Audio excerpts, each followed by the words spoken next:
Hello, everyone. Yeah, we are here 2 weeks in a row. Boom. Boom shakalaka, laka boom. There should have been something else there.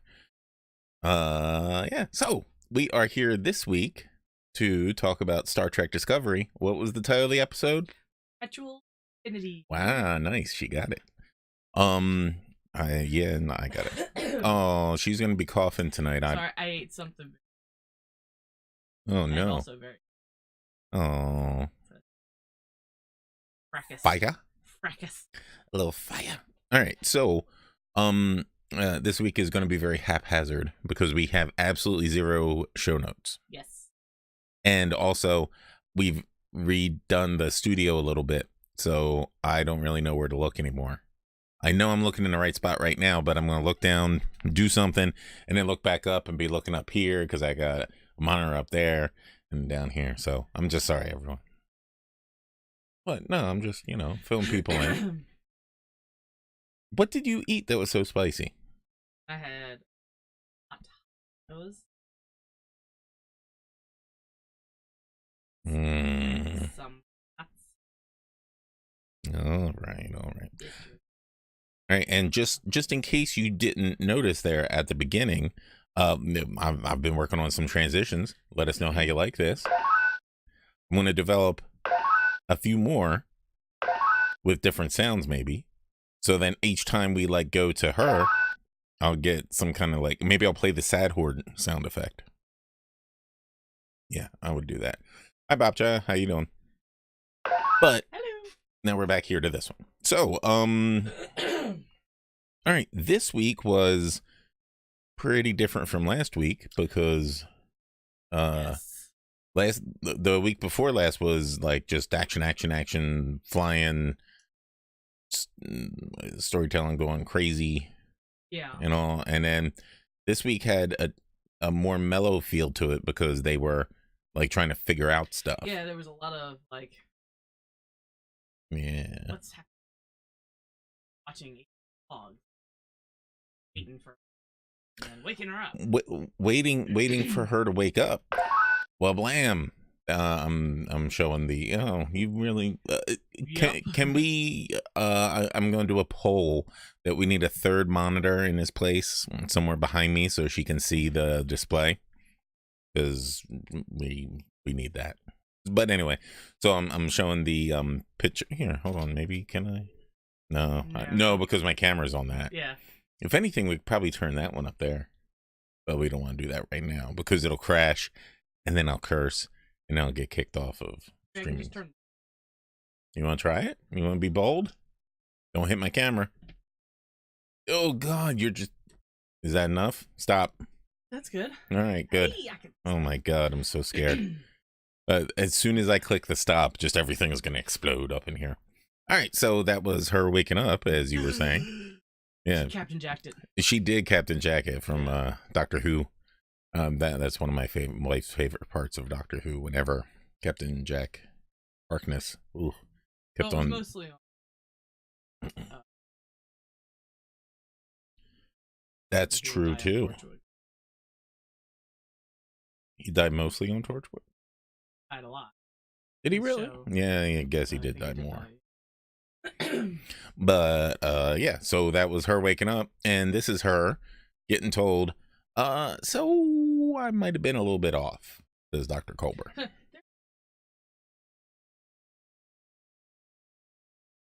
Uh-oh. I wasn't getting audio from you. What? Keep talking. Daughters and Keep There's a lot of similarities between mothers and daughters and things and stuff. There we go. I just wasn't close enough? No. We should do sound checks or something. We should. Maybe if someone showed up on time. Oh, look at that. She even does. But if you're ever talking and you see this right over here isn't up, that means that it's not picking you up. So see if you talk a little bit. I'm talking a little bit. I can't see whatever you're pointing too far. This thing right here? This green going up and down like that? Yeah, I can't see the green. Ooh, maybe someone needs glasses. I mean, I can see it, but it's not very it's not clear enough to me to be something small. It's on the far side We'll of the be thing. next week, folks. 50-inch TV right back here, blazing stuff right in her face, so she'll be able to see it all. Wah, wah. Anyway, So anyway, yeah. So it was Burnham's mom, Dr. Burnham, in the suit as she marked. with the candlestick. Oh, And got to see the precursor to the attack and how she put her in a closet and said, "Don't come out." And then she went like, "I'll just jump back an hour and I'll get us out before they come. This will be no problem." 950 years. Oops. yeah, that was a slight miscalculation. So I guess when you haven't tested something. yeah, we've established Dr. Colbert doesn't know anything about like DNA, and Dr. Burnham doesn't know anything about an hour versus 950 years. I mean, she knows the difference between an hour and 950 years. She just doesn't know how to control the suit to do only the one thing. Oh, And then she becomes rooted in 950 years in the future. yeah. Oh, all right. We're gonna have to do something about that. Oh no. There we go. Yeah. So we were talking about the Klingon attack, and I just like that. This looks like crappy for a Vulcan outpost. Well, I mean, not all of their outposts are going to be. I'm sure it's very logically assembled. Yeah, and plus, I guess it was supposed to be clandestine since Section 31 was doing stuff there. So I guess maybe it looking crappy was better. Yeah. But did the Vulcans know that Section 31 was doing stuff there? Oh, who knows if Section 31 gets permission to do things and stuff. Hello, Kevin's in the room. Kevin! The Colbert DNA thing had me looking at him sideways. Yeah. Yeah. I mean, he was so definite a couple episodes ago when Tilly found that she was supposed to be the Red Angel. It was like, there's zero chance they could fake this. Oh, yeah. No, down to the nuances and the things and stuff. It was like fingerprints. That's why. OBT dubs. Yeah, well, but like that was in there. So I still think that there's still a chance that somehow Burnham's going to end up using the suit. And that's how her stuff gets in there because it's DNA coded, and they've laid the groundwork for, the DNA is similar enough between family members. Mitochondrial DNA. Yeah, we got a big old exactly from Kevin on that. Yeah. All right. So moving down the next picture, I just went and I grabbed some pictures, and I thought this one was cool. I want to make this a like a wallpaper on my computer. Because I enjoy the like look of it, how it's like bent. Like I don't know what perspective this shot is from. It's one of our flying recording devices. Oh, okay, one of the things like that. Jet Reno. Yeah, Jet Reno had. Yeah, but hers are smaller, and they were like on her arm. Like when she arrived. That's right. All right, I remember that now. Yeah. Yeah, there was a lot going on, and unfortunately, I only watched this one once. I wanted to watch it twice, but yeah, and twice. I just watched like the first 20 minutes. That's when why I was. She was late. All right. Well, no, because I was wolfing my dinner down. Oof, oof, oof. That's why I was late, and I just happened to be watching the episode. Refresh my memory. Yeah. So she had those little recordy things, and that's how she took. So like as soon as she arrived, 950 years in the future, the first thing she did was deploy them. So I assume they have. Yeah, but see, if this suit was mine, I would have been panicking 950 years in the future. So my panic mode would be like, I gather all the data. I need data. I need to know what's happening. So there would have been some, like it was hooked up to my autonomic nervous system and been like, oh no, his sphincter is sealed shut. Let's launch everything and hope for the best. All right. So let's see what was the next little bit. Meanwhile, on the Section 31 ship, Leland was being. But was that next before she talked to her? All right, so then. Oh yeah, way before. Like that happened to him before Pike talked. All right, so then we'll jump ahead to these shots of Pike getting not Borged. Leland. I don't know why I said Pike. I got Pike on the brain. Now this shot here is like I found a couple good stills. The thing, I don't know what's going on with that clamp behind his ear. I'm hoping that stuff is like injected into him in some way. But yeah, so many people got hung up on how did Control get him in a chair and tied up. And it's like, they got control of this equipment. They got transporters. Yeah, they got any number of stuff. So Yeah. I can totally And that see little thingy behind him, all a mechanized. machine, yeah. If it's a machine, it can be controlled. Yeah. And here we've got the It can be controlled. Oh. That's a good screen face he's got going on there. Yeah. And you know, this doesn't look like the Borg assimilating anyone at all. Well, I mean, maybe it should look like that. Mm-hmm. And I had missed it before, but when his hologram said Struggle is useless, like he hits it at that same, like it could have been resistance is futile. Yeah. Well, struggle is useless. That's what he gets to, what Borg get to anyway. I hope it's not. We'll talk about that later. Okay. All right. So, and then he comes out with all his newfound effectiveness as a leader, resoluteness. Yeah. Like, this is what I figured that he should have been like the whole time if he rose to this rank in Section 31. But maybe he only got that high of a rank because like he's got all the training and he's willing to be immoral about certain things. That's kind of sad about what Section 30. Yeah, but I think we knew that. Well, yeah, but I mean, I don't know. I'm surprised that someone as kind of wishy-washy as he was and got abused by Georgiou as easily as she did, although she was an emperor. I'm about to say, I think that just shows that Georgiou is superior in clandestine things. Yes, clandestinery. So I think that's a testament to her, not to his failings. But yeah, but as soon as he started acting this way, she's like, "Excuse me." She was all like, watching him, and then when Tyler walks away after he sent him to go get the stuff, she just walked. She was moved over to him. She was like, "You're very." Yeah. You have I don't know, something balls. So that was yeah, so let's see what's the next one. Oh, that's way later. So now we go back to her crying. This is the first talk that she had with her mom. Yeah, where mom was trying to put her at arm's length.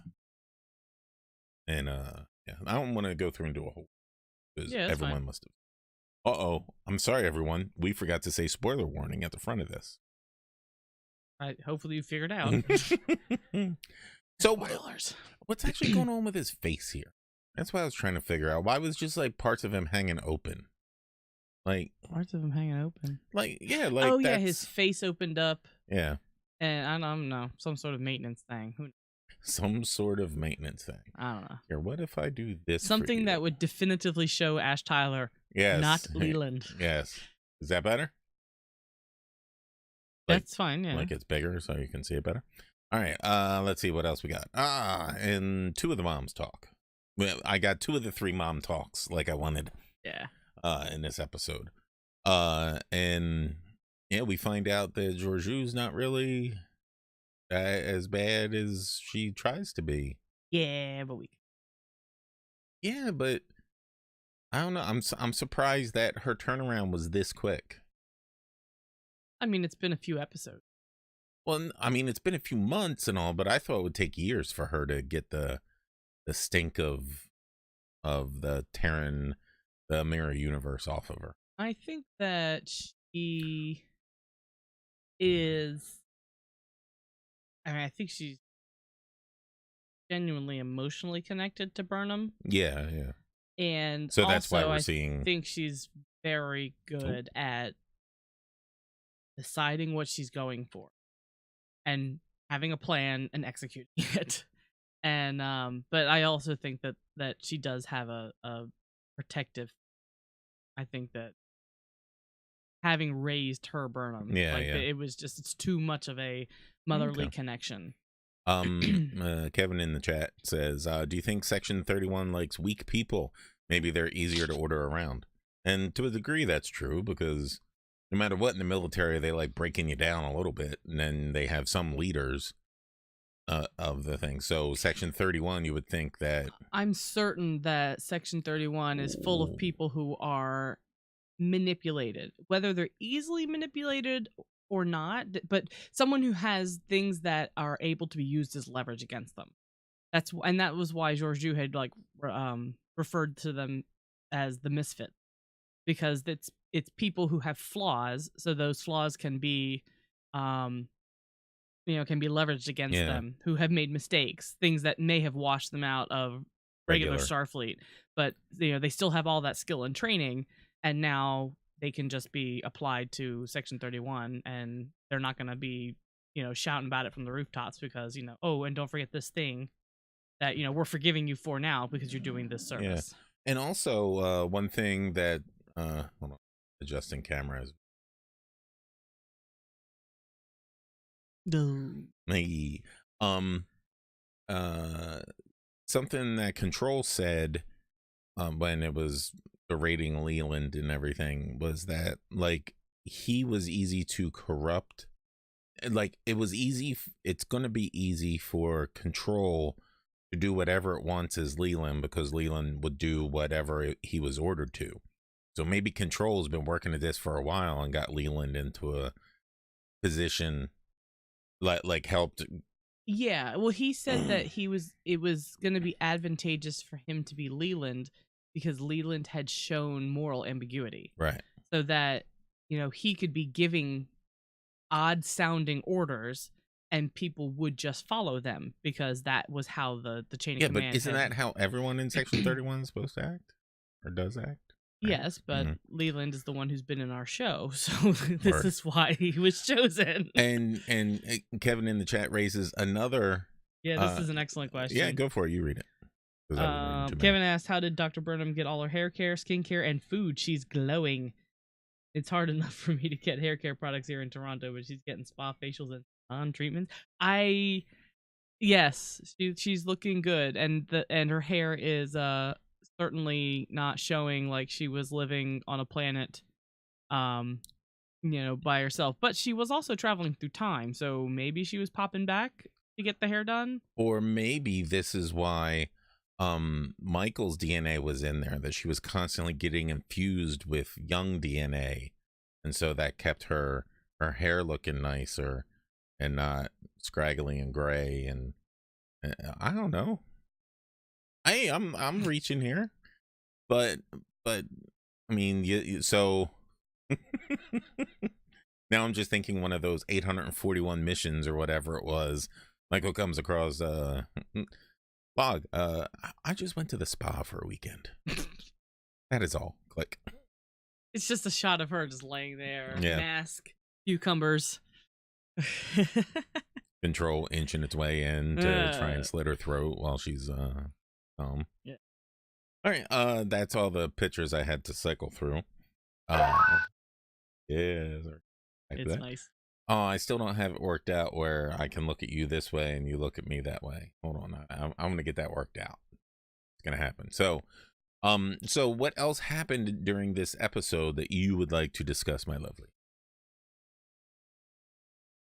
Spock and Burnham have definitely kind of solidified their brother-sister relationship, and I like it. The last scene I got to watch before I had to come back was Spock was watching the logs, and he came across the one where Dr. Burnham was talking about how he was the only person in time who could see her and understand like what was going on, like understand enough to not lose his mind and to like understand the. I did it. I flipped it so it looks like we're talking to each other. Oh, that's just the other wait, screen. You have the other screen. I was like, all I see is me in a frame. All right, keep going. So that because Spock has Vulcan training, so there's like the logic on his mind, but he also has human emotions because he's half human, and then he also had the human dyslexia, and that allowed him to be able to handle the temporal shiftiness, I guess, of the encounter with the Red Angel. So all of those things culminated in him being the only one, and it was pretty awesome because Burnham kind of came in on the end of him watching that log and basically saying like, look at that, this thing that you tried to hide and was something that made you feel so lonely is what made you special, so special that you were able to get a message from her to save me from that giant crazy creature on Vulcan, and then also to get a warning about what was happening. Yeah, so you could once again save the world. Reverse.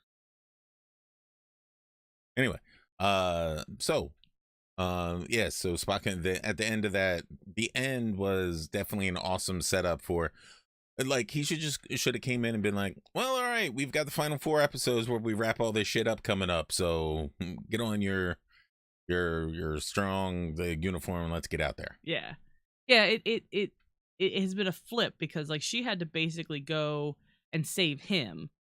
The whole beginning of this season was her just trying to find out what was going on. She obviously didn't ever believe that he just killed some people, and then when she found him, she had to like put his mind back together. Like she had to take all these steps to save him, and now he is now being there for her in this challenge of encountering her mother, who happens to be a time traveler now, and did not die 20 years ago. Yeah.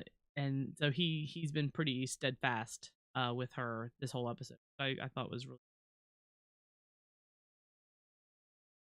brotherly connection. Yeah, it was nice to see them get back. So but now I'm going to be even more sad when whatever goes wrong and he forgets about her entirely or for all time.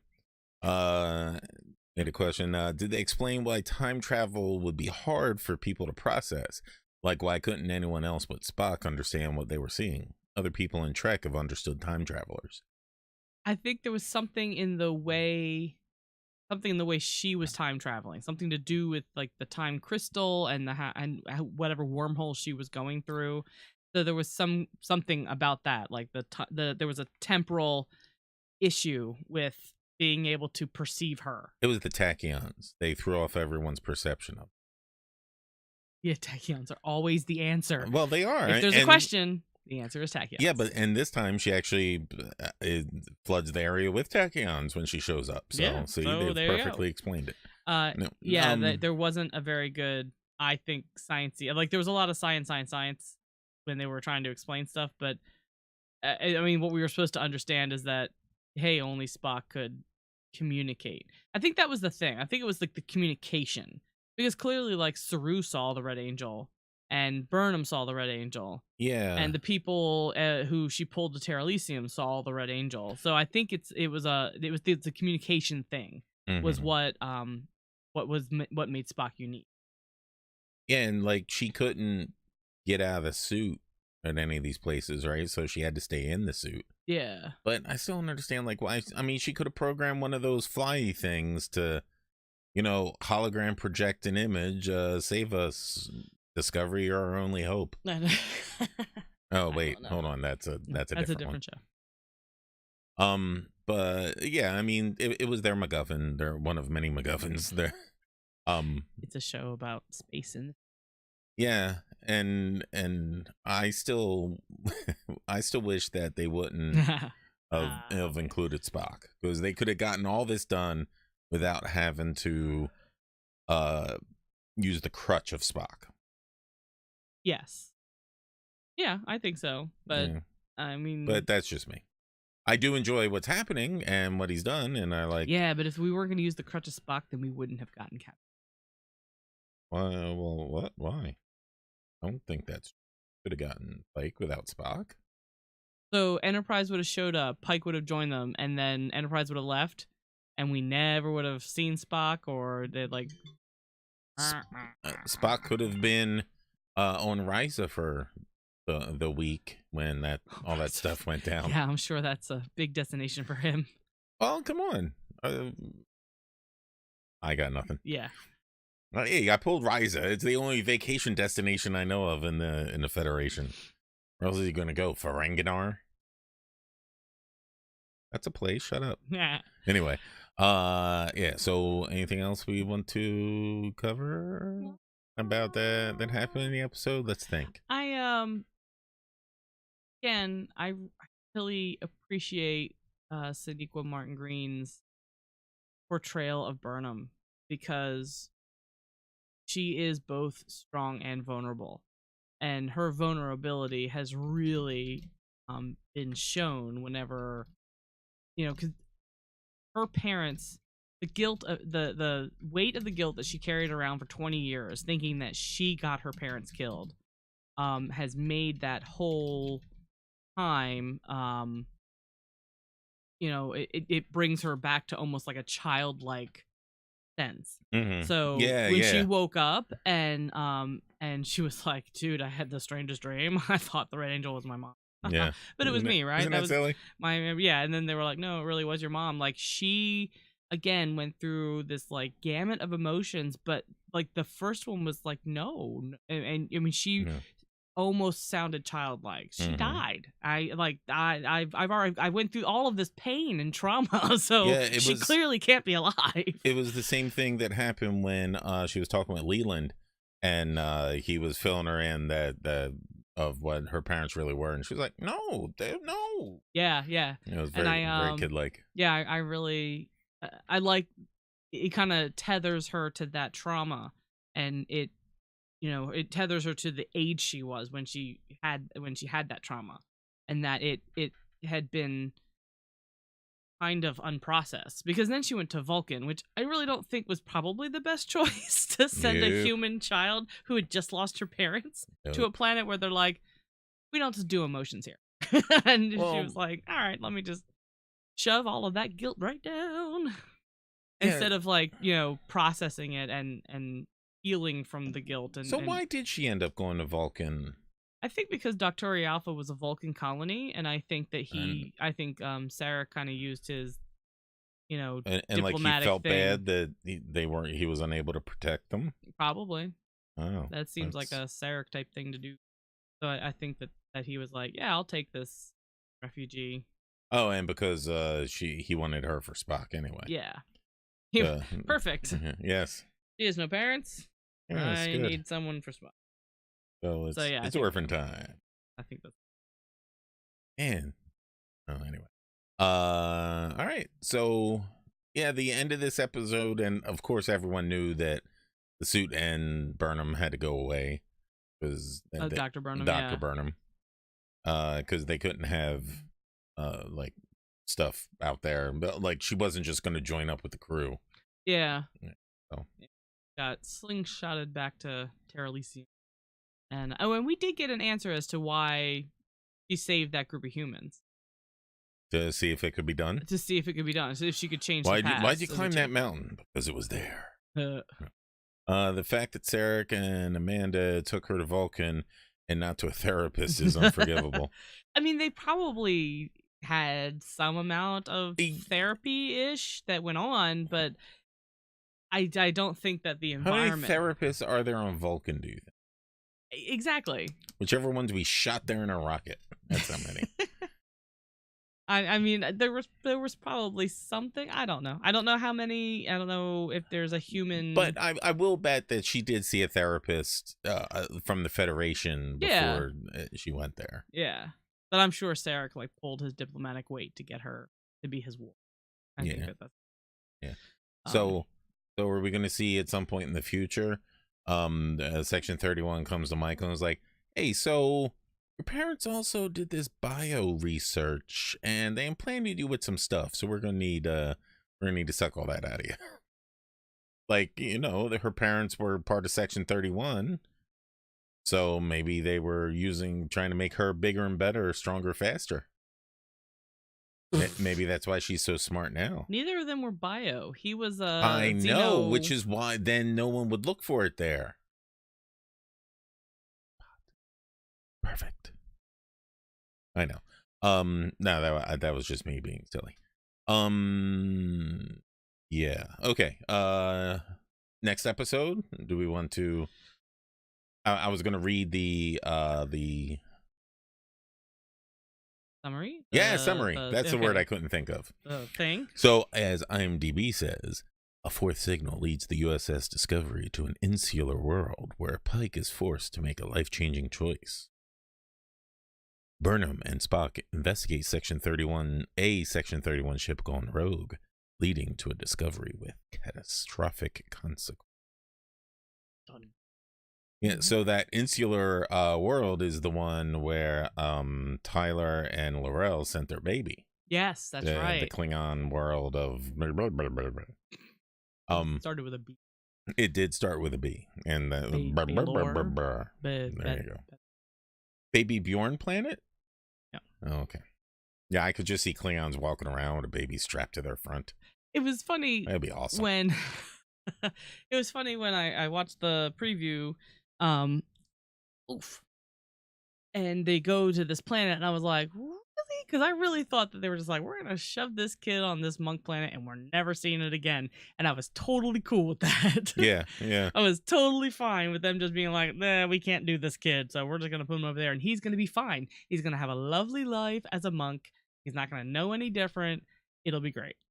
And I was fine with that. And so when they showed that, I was like, ah. Oh. Yeah, so who is sending the signals? If we believe the Doctor. That is a fascinating question. Kevin tried typing the name of the planet, and it came up Notary, and I was like, well, Kevin's been sticking with us pretty good. I'm sure he'll explain what the hell that means, because I was so confused. I was like, Notary? That was a crazy autocorrect. I loved it. Yeah, that was. Isn't that where Worf went on retreat? Probably. They're doing a good job of tying stuff in. Is that where he saw the vision of Kailash? Kailash. Nice. That was good. I thought Clem Fandango was in the room with me. Can you hear me? Oh man, I'm so happy that meme is finally coming around. I know. I can't believe it took a season and a half. Yeah, I mean that's if you don't. I could have started those memes. Yeah, we really should have. If you don't know what we're talking about, there was a show called The Toast of London. Toast of London. The Toast of London. It was a British comedy show that's available on Netflix all over the world. It is crazy, and Shazad Latif plays a bit part in that show, and his scenes are awesome. If you want to, just Google or YouTube search Clem Fandango, and I'm gonna have to go back and watch yeah now. and then after you see those clips there, you can go and follow along with the Clem Fandango meme on the Star Trek Reddit, and it's anyway. So back to this. So who is sending the signals? Yes, We've kind of jumped into Black Alert, although we didn't have show notes. I find cool things like that ability now, but I've lost my Black Alert stuff. Oh so no, it'll be back for next week. Don't worry. Oh, and unfortunately, I found out this week's show is 12, and there's only 14 episodes. I thought there were 15. So there's only 3 more left. Really? Yeah. Yeah, so it's a good number to get stuff done. There's plenty of time to get stuff done and not rush it, and not too much.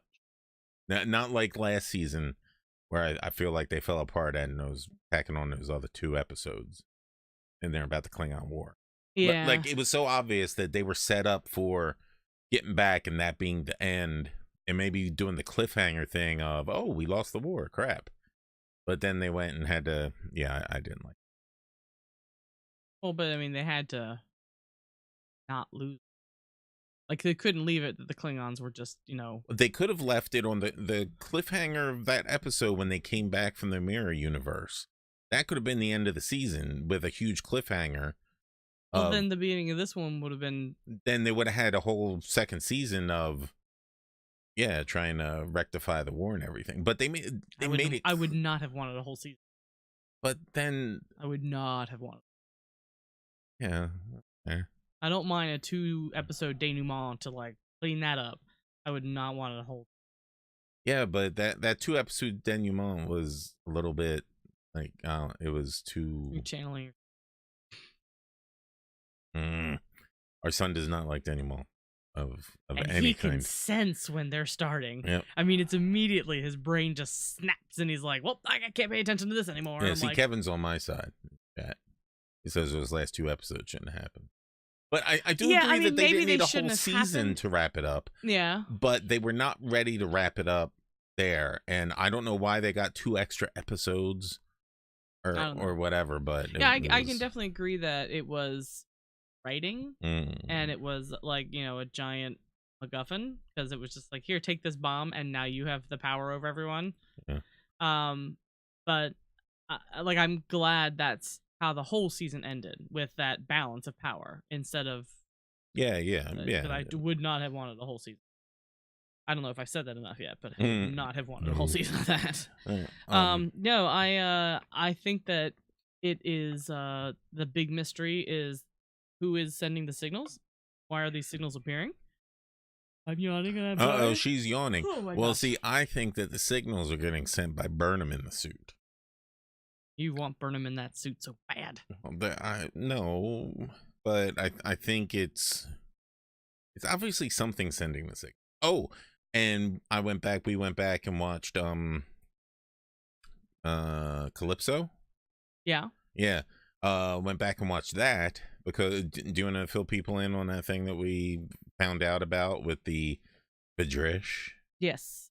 So wow, we just jumped into something else. Well, Is this no, linked to the but signals? it links to time travel stuff and Okay. how maybe it's Discovery itself So sending someone back had the tweeted at the writer of the Calypso mini episode, Michael Chabon. Ramon, and had asked if Vidrash, which is the so anyway, Calypso, let's a quick review. Calypso was the one with Kraft, who was a like refugee from a fight. His people were fighting the Vidrash. Mm-hmm. So Discovery, now 1,000 years in the future. Yeah. Well, 1,000 years since there were any crew on it. Okay, so Discovery, 1,000 years out from having a crew on it, has an AI that has evolved, and because it was just Zora. yeah, that's right. She had a name too. Yeah. Um, Sorry. no, What that made me think. is Zora something in mythology? I'm sure it is. Because they named the thing Calypso. So maybe you do that. I'll Google. yeah, maybe. But I was also wondering, did Jet Reno name her kids? Yeah. Or any of them Zora? Or near it? I don't know. I That don't was know my if question. I don't know if I can figure that out here. Yeah, no, I know. Anyway, that was just the question that came into my mind. So, so the AI saves Kraft, and it had been so lonely that it was gonna basically just keep him there, and she basically falls in love with him, and he kind of falls in love with her, and it was at that moment that she realizes that she's got to let him go because he feels guilty for falling in love with an AI, and because he has family, and so she lets him go. So anyway, someone had tweeted at the writer if Vidrash was a syncope for Federation. And yeah, a syncope is a word that changes over time, like it evolves and it morphs into something different. So to hear the syncope, you have to say the word Vidrash slowly and kind of like with a Russian accent. Mm. So if you say Vidrash and then you say Federation and you say them and morph them enough, they sound very similar. And do So so for 1,000 years. yeah, so and that's what happens with language. So words change, and things get shortened, and especially if there is some sort of very large upheaval or a very large collapse of a society, then when you have very few refugee survivors, they get to carry on the wording, and it may get changed after that as well. So Federation, those two words sound like they're the same. So it sounds like And they already have examples where they've done this with V'ger. yes. Um so that was it was an interesting thing. So then the question becomes like where is that discovery? And why are those people fighting against the Where Federation? and when is that? Where discovered? and when is that discovery? Because if that's in a post-control world, where how can there be people there? are those people somewhere else? Were they some sort of survivors from the complete wipe of sentient life? Man, Memory Alpha is failing me on the kids' names. I think maybe she did just call them just the kids. Okay. I But was just wondering. we will go back. I will go back and take it upon myself to investigate. So so that's an interesting little thing. We got to see how that kind of ties into. Word. All right. So yeah. Yeah, so another thing I got here is pictures coming up for the next episode. Let's put that in there. I like this picture because the look that Stamets is given, not Arium, is like he's like looking at her and he's like, there's something familiar about this, but I don't really know. Stepping back for a second, Kevin asks, is Calypso after they solve the timey-wimey thing? Nice. That's we don't know. Like we have no idea where that mini-sode fits in to the timeline of what's going on right now. All we know is that the AI on Discovery has been alone without crew for 1,000 years. What if they sent the Discovery, they let the Discovery hold position where the mom Red Angels to, and then she'll have but no, when the mom Red Angels there, all life has already been wiped out. Yes. Again. Oh God, I hate time travel so much. Unless they do it the timey-wimey way, Doctor Who, where it's like, we do whatever we want. Yeah, I know. This season, time behaves this way, so just go with it. Yes. But anyway, all right. So yeah, so this one's got Stamets looking at not Arium. Linus is back there. Look, Oo is smiling and laughing into her thin milk, whatever that. Oh, where's the? Oh, there we go. Hey, look. Speaking of Jet Reno, like we were, she's finally back. Yeah, she's finally back. So if you didn't watch us before, one of my pet theories is that Jet Reno's kids are what helped introduce the AI into Discovery in the first part, and so that AI was actually in the probe that they shot into the time rift. And that's what caused it to grow then. I don't know exactly what, but I think she's responsible. So moving on. Who's that in the foreground right up here? This that face right there, because there's another shot later of someone that I don't recognize. Oh, so, kind of looks like Pike's profile, but I can't really tell. Nah, that's not Pike. Crazy. No, that's Pike. Yeah, Laurel is back because, of course, Tyler's like, someone's trying to jack up our kid. This ain't right. And I'm still always going to be weirded out of her holding that doll's head of that Klingon baby. That was crazy. In that episode, it was like, I didn't like that too much at all. But this is definitely more old school female Klingon dress, like that. It looks a lot similar to things that we've seen before. Oh yeah, and this episode is called Through the Valley of Shadows. That's not ominous at all. Ooh, so I walk through the valley of and fear not. Tyler has the same look on his face a lot this season, like, what's happening over there? I wonder what that means. Let me tell you, I haven't yelled at a character like both really out loud and in my head more than I did this past week when he walked into Leland's office and turned the wrong way. Turn around! Yeah, it's like, Jesus, what are you doing? You're supposed to be perceptive. You're a Klingon, for Christ's sake. I am so proud that when he contacted Discovery, like, he got the word out. Leland. Yeah. Yeah, he like, he communicated everything he needed to. I'm dying. Yeah. Leland. Well, he didn't say I'm dying, did he? He just kind of bled everywhere. Yeah, he was bleeding everywhere and obviously in some sort of pain. Yeah, because he's a smart dude. A lot of other people have just been like, help me. But, I've been stabbed. Yeah. Who did this to you? Hurts. And here we go. Pike, he's down on Borath. Yeah, Borath. Because that right there is obviously a Klingon torch. Ooh, is Tyler going to be there, the torch bearer? Bum, bum, bum. Sorry. He's got a serious look on his face. Like, Well, it's a very serious episode. it is. Well, maybe. I don't know. How do we know? Maybe it's a fun episode. And here we go. A little couple spat. Hey, listen, you calm down. And Pike is there like, I was starting to like this guy, and now we actually have to go to Klingon worlds, and I don't like him anymore again. Ooh, yeah. She's running calculations in her head, everyone. Mom went into the past and pulled the people from Terralisium Into the future. Into a whole nother planet. Did she pull them into the future, or did she just move them to another planet? Oh, yeah.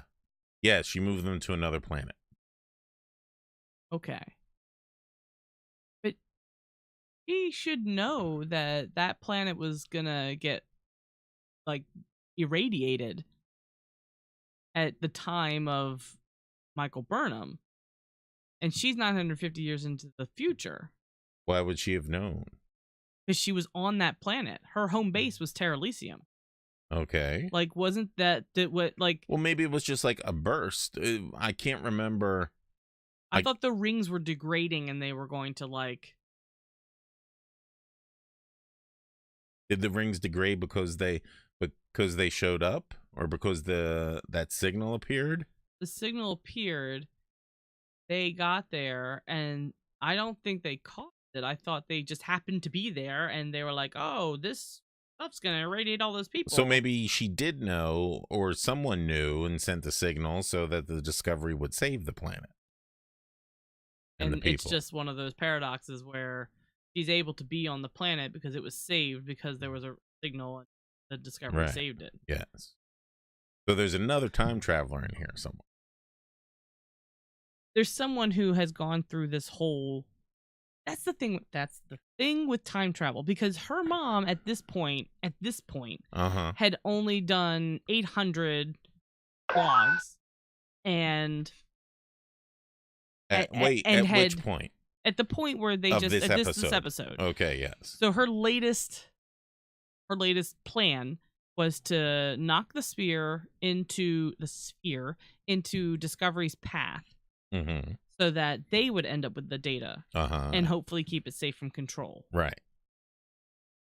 So, but Control never would have known about it had that sphere just floated off into nowhereness. But obviously that did happen, because on all the other attempts, Control did get a hold of that data. That's why she said she's tried all these different ways. Everyone still gets killed. My latest way was to move the sphere into Discovery's path. So I don't think it's all about Discovery. No. Well, but, I mean, does all that stuff happen at the same time, really? Because it's all timey, paradoxy stuff? That's the question. And maybe maybe there's another version of her that's already went and saved everything, and she's the one that did travel an hour into the past and stopped all that death from happening. But to do that, she then had to, the Red Angel suit that was there, she had to set that to F up in some way and send her 950 years. I don't know. Yeah, no, this definitely, the person who has made those signals is someone who has already gone through this timeline completely. Right. Because it's Doctor Strange. Such a jerk. Did I sell it good enough for you? Yes. Good. Because they knew all of the things that had to happen in the right order for them to be successful at the end. Yes, exactly. It's the same premise. So whoever, like, her mom still could have been the sender of the signals. It's just that her mom at that point in time hadn't done it yet. It's DDS weird. Strange. Sorry, I even lost Kevin on that. Sorry. So, all right, I'll be good now. Yeah, so... I understand you do not like time travel, but for some reason, the mental gymnastics it makes me go through is appealing to me. Well, I mean, because I always yeah. I like to try and unravel it and to figure out, like, because most of these stories are, and I've been attracted to time travel stories because of that. They have some sort of, like, at the very end, for the first thing to happen, someone has to go back and kick it off. It's like dominoes that have been Mhm. set up and then knocked down over and over again, and they have to happen like that. And Spock had seen the signals in as a child because he had drawn them. So Yeah. those signals, So how did he see those signals? how did he was So that was, that was post Red Angel Spock. yeah. So But Burnham said she didn't know anything about the signals. So how would she have been able to communicate the signals in any way, even via mind meld of the signals? a good question. Yeah. Yeah. All right. Well, that's what we need to find out. Me too. Timey-wimey rocks when it adds up properly. Yes. Yeah. When it adds up properly. When the paradox is clearly explained. And it's hard to grasp it. And that was what the entirety of the last two episodes of Next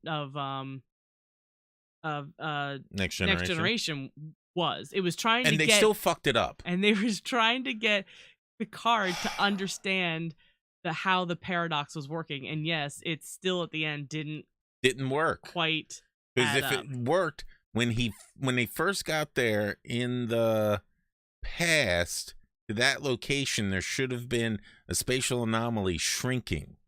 Yes.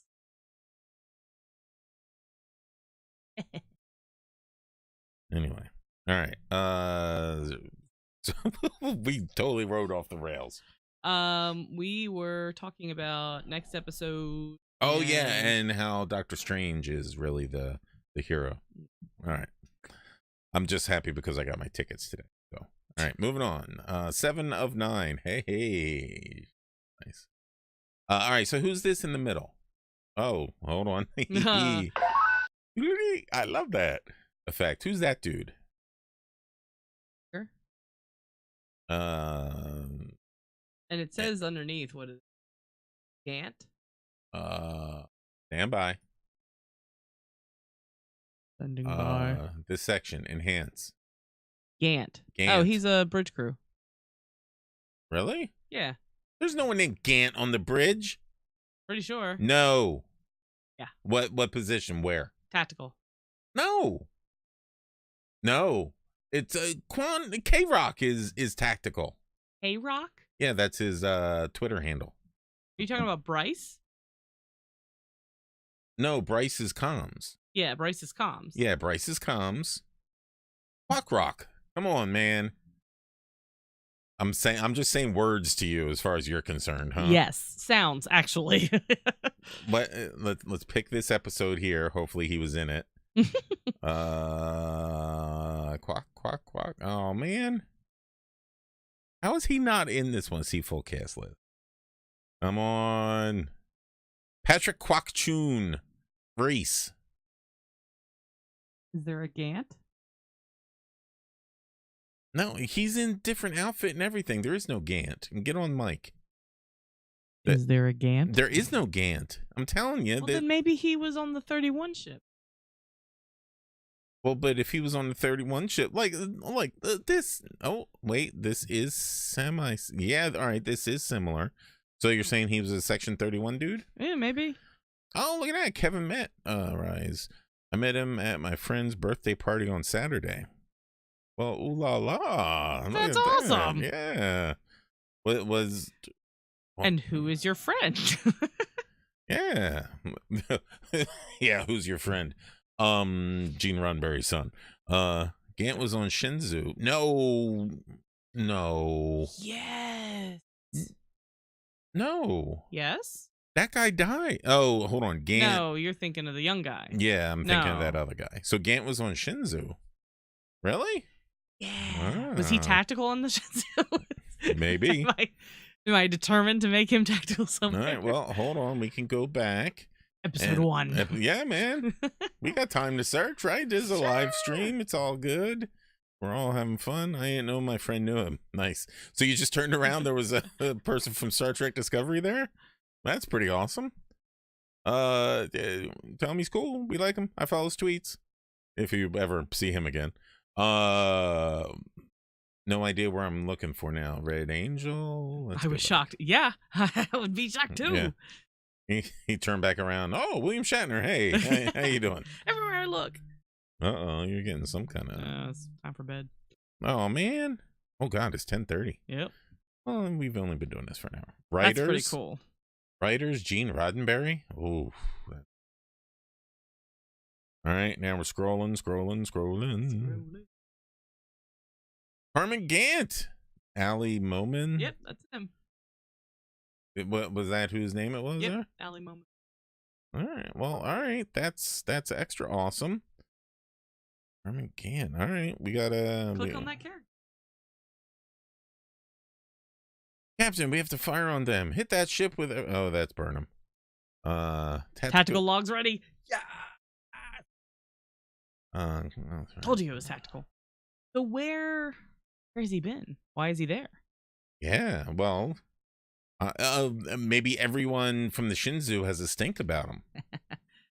I couldn't talk to him because I knew I'd say something stupid. Yeah, that's not a bad attitude to have when it comes absolutely. to famous people. Yeah, so and I always want to say something specific, but then I always end up with something like, "I really enjoy your work." It sounds so creepy, but yeah, it's. Oh, I like this set of quotes here with Gant in it. Burnham saying, we got to fire on them. Absolutely not. They haven't powered their weapons. They don't appear to pose an imminent threat. Burnham, the Klingon threat is always imminent and inevitable. Carmen Gant, tactical logs ready. Thank you, Mr. Gant. Why don't you just slow the F down? I'd like to remind you we're wildly outgunned. I did throw that middle part in myself. But yeah, so Gant's like, can I shoot? Can I shoot? He was probably like hovering with his finger near the button all that time for Burnham. But yeah, so well, I guess not everyone on Shinzu, because Saru and Detmer were okay. Yeah, they didn't know. Maybe we'll find out. That's cool. Yeah, that cool and a little bit weird. Like sometimes when they do that kind of stuff, they make the Star Trek world like seem really small, because it's like, oh, this guy over here, look, we're bumping into him again. That's weird. Yeah, but I feel like either in a lot of movies like that, or even in like military movies, that seems to happen. So I don't think that that's an unusual thing. Guess. But like it seems to happen in a shorter thing. Like if he popped back up again in season 1, I could understand that. But at this point, oh look, this shot right here is going to make a lot of the female Trek fans happy, because let me tell you, the number of tweets about Spock's butt in the last one, it was ridiculous. Anyway, all right, I think we got 2 more pictures. Oh, I'm starting to. Oh, what? Spock's butt. Ew. So weird. And that's where you're going to start a new Twitter. The 8,000 good ideas you have. Spock's butt. All right, that's a boring picture. Her in a spacesuit. We got you. Hey, she's looking resolute. She is. Hey, look, it's the best character on this show. Saru studies the sphere data. Good, he's going to find something else out in it. There's got to be something else out. It's something else in there that can help them. Oh, well, yeah. There's 100,000 years of data. Is that how long it was? Mm-hmm. Wow, that's a lot of data. It's a lot of I'm data. surprised it could, like, send it all. Save it all. Yeah. I was surprised that their databanks were able to hold it. Yeah, it's. Although it sounds like the data itself is so aware. Lobes. No. Oh, see, you said it out, now Kevin's gonna get it. That's cool. Okay. Kevin sounds cool. All right. I think I'll do it justice. Yeah. I'll follow you, Kevin. I'll follow Spock's globes wherever they go. Boo. Speaking of Spock and time travel, why didn't they take those whales, like, 50 years before the probe showed up, and tell them to follow them, so that way, all this destruction didn't happen. That starbase didn't get powered down. People died probably in that. You know, some spaceships got lost. Drama. All right, Kevin says you can have it. All right, cool. Let's do this little quick cool beep one more time. Yeah, there we go. All right, well, I try to limit these to an hour when it's not a a season ender. The season enders will go. Oh yeah, we'll dissect the crap out of that. Yeah, we will. All right, that's shout button. Then I gotta get some. Oh, I forgot to write stuff on the whiteboard. I've been wiping on. I didn't. Yeah, ding. All right, an hour is when we stop being able to speak coherently, Yep. apparently. So we will take this time to remind you Thursday, if you're in the US, you can check it out on CBS All Access, which also now has the Twilight Zone. I saw that. Yeah, so a lot of people. I'm excited. Yeah, and apparently even if you don't have CBS All Access, they're giving people the first episode, like they've put that on their website for free for everyone. So in hopes of getting more people. Taste. Yeah, just like the drug dealer. Mm. All right, so like I said, 3 more episodes, and yeah. So what do we think? All right, give me some kind of quick out of what you think we're gonna find out in this episode that's gonna move the story forward. Gonna be the thing. And while she thinks, I will vamp a little bit because I brought this out of nowhere. And now I'm regretting bringing this out of nowhere because I don't really have a good answer myself. If she comes up with, comment down below. if she comes up with that, well, no, but I mean, you know, there's going to be something. Like, I think that we're going to find out more about control and yeah, since so I think that kind of think that this whole Klingon story is just like the characters people liked, and we're gonna just kind of revisit the Klingon Empire a little bit. Like, I feel like that's really where it's not gonna have a side story, and it's the Burnham Tyler relationship Yeah. story. So I think this is more of a character side story because I think it's the stuff on the Section 31 ships that. But if it's just a side story, why did one of the signals send them there? That doesn't Maybe make the it a Section side 31 story. ship is there. Why would the Section 31 ship? Yeah. All right. I think we're gonna find out something about how obviously control I came think about. that I think the baby's going to be in trouble, and because I think all these signals have something to do with Burnham. I think they're personal relationships, and this is Tyler's baby, so that she whatever is going to happen, she wants to have that wants to prevent that, and she wants to that. That's Kaminar true. was just because Yeah, it none of had to the- do with Saru. Yeah, none of the signals were anything in the larger story of control. Yeah. They were all tied close to her, and so I could see that. So maybe like one of L'Orel's enemies is going to do something. Yeah. All right. Well, Kevin, thank you for hanging out with us this evening. It was good having you in the chat there, bringing up points and all. If you think of anything, please feel free to tweet at us, Adam of Geekheim, and that over there is Sci-Fi Christina on the Twitters, or leave some comments here during the week.